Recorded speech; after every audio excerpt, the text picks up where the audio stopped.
on this Wednesday of Holy Week. We see the story of the Passion this morning through the eyes of Mary, the mother of Jesus.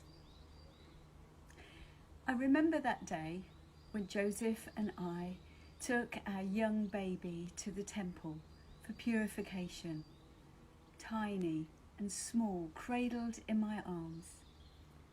Simeon, the priest, greeted us, smiled and gently took him in his arms and spoke softly, saying, "Sovereign Lord, as you have promised, now dismiss your servant in peace, for my eyes have seen your salvation, which you have prepared in the sight of all people, a light for the revelation to the Gentiles and for the glory of your people Israel." But that wasn't all that he said. He spoke also about my child, causing many in Israel to fall, but also he will be a joy to others, that he had been a sign from God, but many will oppose him. Then Simeon said something that I will never forget. He looked straight into my eyes and he said, "A sword will pierce your heart." Now, 33 years on, I understand Simeon's word. The little child that I held in my arms is now hanging on a cross. The sign above his head reads, "This is Jesus of Nazareth." But to me, he is my son. I remember kissing my little boy's brow as I put him to bed. Now that brow is marred by a crown of thorns.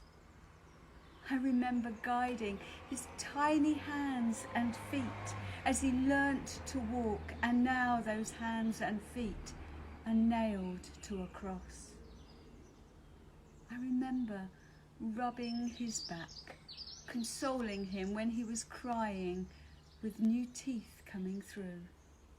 And now his back is blooded and beaten. I remember his reply when Joseph and I scolded him for leaving the group on the way back from Passover when he was just 12 years old. And he said to me, "Did you not know that I must be about my Father's business?"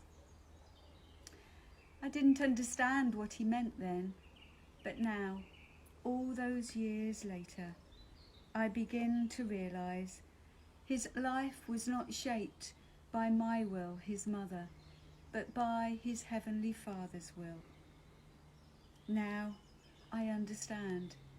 Jesus, my son, is finishing the final piece of his Father's business, but my heart is still pierced.